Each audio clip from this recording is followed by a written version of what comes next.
Hello beautiful, কি অবস্থা সবার? বেশ কয়েকদিন হয়ে গেল ব্লগ দেওয়া হয় না, তাই আবারও চলে আসলাম তোমাদের মাঝে।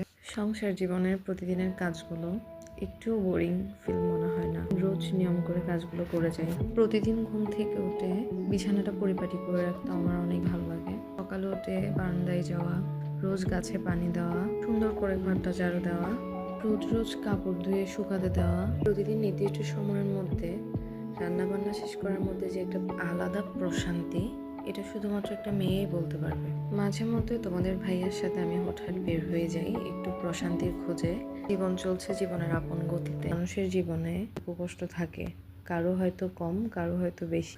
আমরা যদি আমাদের জীবনে দুঃখ কষ্টগুলোকে প্রশ্রয় দিয়ে থাকি, তাহলে আমরা কখনোই নিজেরা শান্তিতে থাকতে পারবো না। যাই হোক, আমরা কোথায় গেলাম নেক্সট ব্লগে অবশ্যই তোমাদেরকে জানাবো। সে পর্যন্ত তোমরা সবাই ভালো থাকো, জীবনকে উপভোগ করো আর আতিস লাইফস্টাইলের সাথে থাকো। ধন্যবাদ।